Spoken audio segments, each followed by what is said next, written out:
Hey everybody, what's going on? This is Brian. Today I'm in my garage with my 2013 Toyota RAV4, and I need to replace 4 ignition coils and 4 spark plugs. So in today's video, I'm going to walk through step by step the process to complete this. To start out, we're going to pop the hood of the vehicle. To do this on the driver's side of the car, you're going to come down to the bottom left area by the door, and you're going to find the lever to open the hood. So we're going to go ahead and pull this lever. Next, we'll come over and just gently pull up on the lid of the hood. And then underneath, you're going to run your hand across and you'll find a lever right about in the center above the logo. Just push that to the left and with your other hand, lift open the lid. Now that we've lifted up the lid, we want to support it with this support rod. So we're going to go ahead and take this and insert it into the groove in the hood itself. Okay, so now that we have the hood open, the first thing that we need to do is remove the cover, which you can just pop off. It has some grommets that are basically holding in the lid. Next, what you want to do is identify the 4 ignition coils, and you can find them here. This will be 1, this is 2, this is 3, and this is 4. And if you notice, there are plastic connectors for the electrical connected to each one of these. These connectors are made out of plastic and they can break easily, but what you're going to want to do is grab them and pinch them so that the clip lifts up, and then start wiggling it back and forth to remove the actual clip from each of the ignition coils. And I would recommend doing this while the bolts are still tightened. That way the ignition coil will not come out accidentally while you're trying to pull the connectors off. You also want to be careful with these because they could be very brittle and they could break. So what I would recommend is if you find that they're tough, you can gently use a flat-headed screwdriver and kind of put it under the clip to lift it up a little bit while you're wiggling back and forth. I'm going to go ahead and try to remove this one here. Okay, so that connector came off successfully. Now, one thing you want to make sure you don't do is you don't want to mix up these cables because they have to be connected to the proper ignition coil for the car to function properly. So fortunately for me, these are actually kind of limited to over here. This one appears to be limited to here. This one appears to be limited to right here. And they all seem pretty stiff. So I don't think I have any worries about mixing them up, but sometimes you may want to go through and actually label them so that you know that this is 1, 2, 3, and 4. So I'm going to go ahead and remove the rest of the clips for the other 3, and then we'll take the bolts out to remove the ignition coils themselves. Okay, this guy's giving me a little bit of trouble, so I'll show you what I was talking about with the screwdriver. Okay, so this is the one that was giving me a little bit of trouble. So what I'm going to do is I'm going to take the edge of a flat-headed screwdriver and kind of stick it underneath the clip itself, like so. And then I'll attempt to wiggle the connector off, and it comes off nice and easy and nothing broke. The next step is to take a 10mm socket and remove these 4 bolts that are holding the ignition coils in place. So I'm going to go ahead and do that now. And just get them loosened up, and then you can remove them by hand.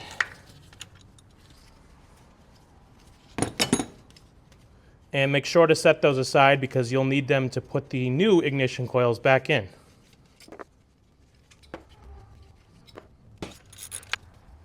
Now that we have removed all 4 bolts, we're now going to remove each of the ignition coils just by pulling them out. I'm going to move the cable out of the way here. I'm just going to pull up, and you'll see that the ignition coil comes out. Now sometimes what happens if it's really corroded is this little boot will get left behind. So you want to make sure that you keep this boot in the event that your replacement ignition coils don't come with these. Is that 2? 3? See, as you saw that one, this boot stayed behind, so you want to make sure that you remove that. Same thing with this one.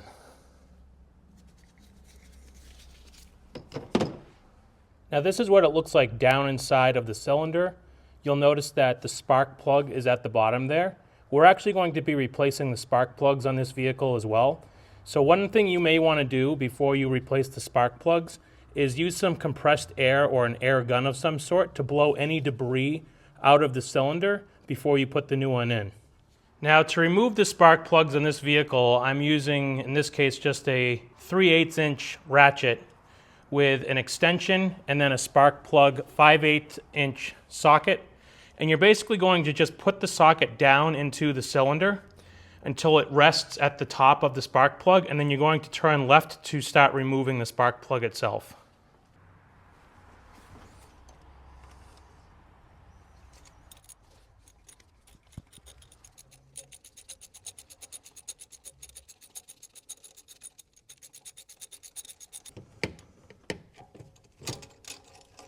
So as you can see, the spark plug has come out with the ratchet. So we can go ahead and just pull this out, and you'll see this is the old spark plug here. Okay, so I'm going to go through and do that for the rest of the spark plugs here. And you could absolutely use a ratchet tool for this, a power ratchet tool, but I would recommend not, just because with spark plugs, even though we're replacing these, you want to make sure that you're not going to break anything. And I would hate to break anything off inside of the cylinder. A little bit of elbow grease never hurt anybody.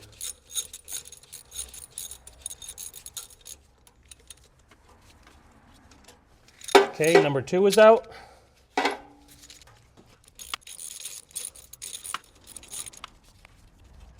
Number 3 is out. Now we have one left, number 4.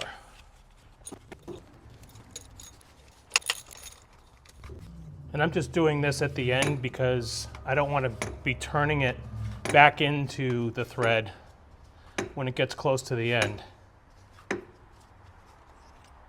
And there's number 4.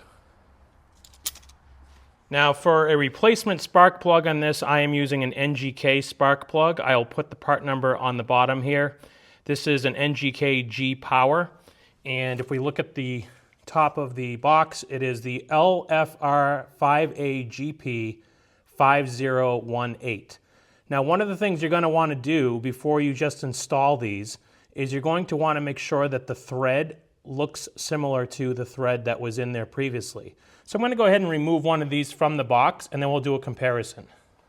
And when you remove these from the box, you want to make sure that you're careful with this tip, because right underneath this electrode is a very delicate piece. So we want to make sure that we keep that protected.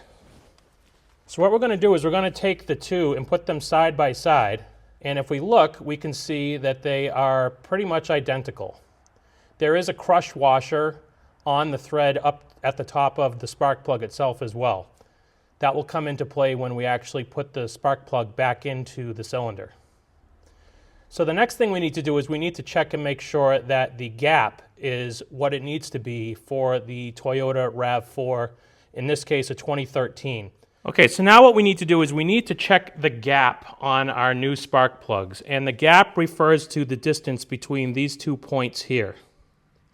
Every car has a factory spec for the gap, so what you want to do is make sure that that gap aligns with the gap specification in your user's or repair manual. Now for the 2013 Toyota RAV4, that gap is 0.044. So there's a couple different tools that you can use to measure the gap and make sure that it's correct. One of them looks like a round coin, and what it does is it gradually increases thickness as you go up in the gap measurements. And you would essentially insert the coin here and then run this around the coin. And once it starts to give a little bit of resistance, you're probably pretty close to your gap specification. I'm actually using a wire-based gap gauge tool. And as you can see on here, I'm just going to gently put this one aside here. As you can see on the tool, there are measurements on here. So we have 0.040, 0.044, 0.045, etc. This side is inches, and if we flip it over, this is actually millimeters. I'm going to go ahead and use inches because I know that I need 0.044, which is right here. Now these spark plugs did not come pre-gapped for the 0.044, so I did have to adjust them. And the way that you can adjust them with this tool, I'm going to use one of the old spark plugs here, is you can just take the spark plug and insert the tool right here and then just bend backwards to basically pull this point back a little bit, which is going to raise it and then make a bigger gap. If you need to reduce the gap, you can do the same thing, but do it forward instead of backwards. So if we go ahead and take the new spark plug and go to the 0.044 wire, and I insert that, it goes in but with a little bit of resistance, and that's what you want. So I know that that gap is correct. Next, what we're going to do is prepare to put the new spark plug in, and what we're going to do is we're going to apply some anti-seize to the threading. This isn't a mandatory step, but is recommended. And as you're putting this on, you want to make sure that you don't get any on the tip, only the thread. And since I don't do this all the time, I got little packets of this from the automotive store. I don't have a big jug of it like some people do with the brush to paint it on. But if you have that, you would just basically cover the thread with the anti-seize. Okay, so now what we're going to do is we're going to take our spark plug socket attachment. And we're going to go ahead and insert the new spark plug in, like so. And then we're going to gently and carefully drop it down into the cylinder, and we'll then hand tighten each one. Okay, so again, we're going to go ahead and just gently lower this down in. And then hand tighten slowly to ensure that it's threading properly. Okay, that one's tightened in. And what we're going to do is go around and do that for all three. So for this step, you definitely do not want to use any power tools because you don't want to risk ruining the thread of either the spark plug or the cylinder itself. So just take the time, hand tighten, and as I said, we're going to go around later with a torque wrench and torque it to spec. One of the other amateur mistakes I made here is because I applied the anti-seize, I got it all over this extension piece. So as I'm trying to turn this, there's anti-seize all over it, so my hands are just slipping. Newbie!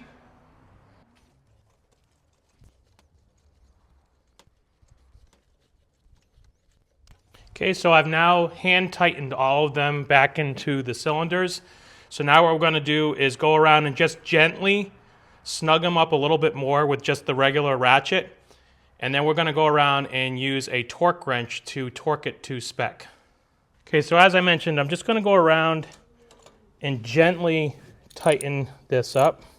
Not too tight though, because we're going to use the torque wrench for that. Okay, so those have been snugged up a little more than I could do by hand. So now we're going to use a torque wrench to torque it to spec. Okay, so this is my click torque wrench. They also have digital torque wrenches that you can use as well. In this case, I'm just using the click one, as I don't have a digital one. And the way this works is pretty simple. So down on the bottom here, you have a nut that you can loosen and tighten. And what this does is it allows you to rotate this to dial in the torque spec that you need. So for this vehicle, for the spark plugs, the factory recommended torque setting is 18 foot-pounds. So I'm looking on here and I see foot-pounds right here. And then I see numbers on the side here. So I have, 10, 20, 30, 40, 50. Over here I have 0, 15, etc. So what we're going to want to do is you'll notice that there's a 0 right here. And that 0 is right on the center line here. So we want to turn this until we go past the 15 a little bit. So we're getting up on the 15. Okay, so we're at the 15 now because the 0 is on the center line, and you can see that we're at the 15 right here. Now what we want is 3 more, so we're just going to turn this until the 3 is on the center line. And now that is 18 foot-pounds of torque. And you can see over here we have the 20, so we're not quite at the 20 line, we're a little bit below that. So now that we have that dialed in, we're going to go ahead and tighten this nut on the bottom, and now we're ready to use the torque wrench. Okay, so I'm going to go ahead and attach my spark plug socket and the extension onto my torque wrench. And I'm going to come over and place the socket over the spark plug. And I'm going to turn it and click. Okay, so I heard that click, so it's now torqued to the factory spec. I'm going to go ahead and do the next one. So now all 4 spark plugs have been torqued to 18 foot-pounds. So what we're going to do now is we're going to take the new ignition coil and we're going to apply some dielectric grease inside here.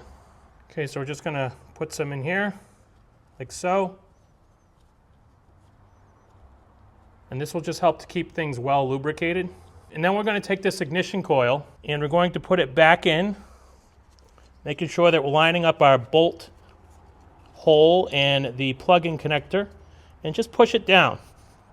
And we're going to repeat that process for the remaining 3 ignition coils.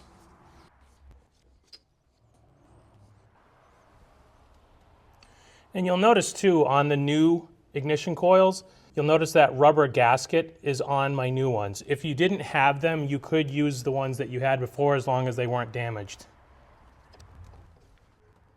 Okay, so now that those have all been put in, what we're going to do is go around and put back in the 10mm bolts. So another newbie mistake is I put my socket and the 10mm bolts right here on my car. And when I was working, they of course rolled off and fell down into the front bumper area.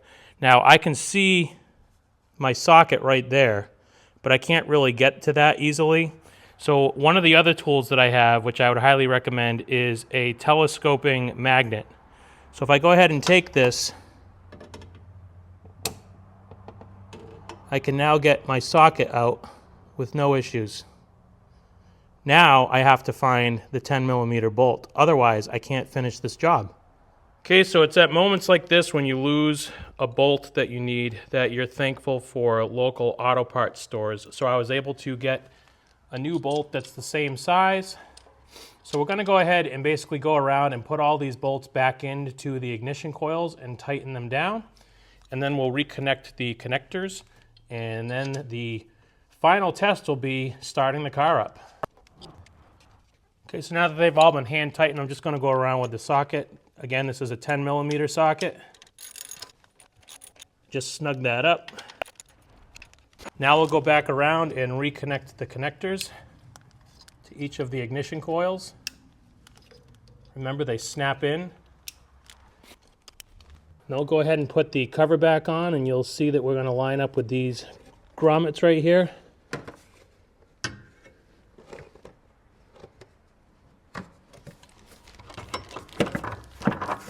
Just push it down on.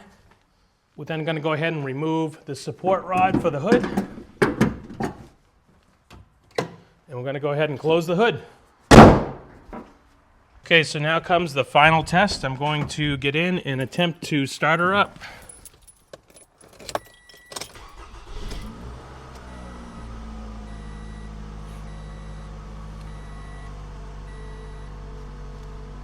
All right, so she starts up fine. So now I'm going to go ahead and take her for a test drive. So now that I've gone ahead and replaced the ignition coils and the spark plugs, I'm going to check the codes on the car by doing a scan using my BlueDriver scanner. So I'm going to go ahead and plug it into the port here. We'll see the blue light on. Now the red light's flashing. So now I'm going to go ahead and connect my phone to the scanner. Okay, I'm going to go ahead and click connect. And using Bluetooth, it should connect the scanner to my phone. We'll see that the connection has been made successfully. So I'll go ahead and click done there. And you'll see under a saved report that I did on Sunday, underneath the engine, I had a cylinder 2 misfire detected. So I'm going to go ahead and do another scan and see if the misfire error goes away. So So I'm going to go ahead and click all system modules. This does take longer than just doing an engine systems.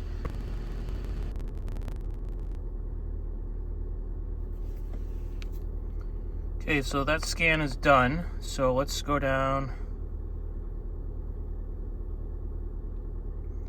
and we'll see now that there are no engine related codes. So what you're going to want to do now is you're going to want to take the car for what is called a drive cycle. And I'm not really sure how many miles you need to drive it, but drive it around for a while and see if the check engine light comes back on. And then do another scan or take it to an auto parts store to do a scan to see if that misfire error goes away. In my case, the error has gone away, so the repair itself was a success. I hope you found this content useful. Now, what I'll tell you is when I first thought of having this repair taken care of, I was going to take it to a mechanic. But then I did a little bit of Googling. I watched some YouTube videos to familiarize myself with the tools that I would need to have, many of which I already owned, as well as the procedure that I need to follow. And being someone who is not mechanically inclined, if I can do this, you can definitely do it too. Please click like and subscribe and have a great day.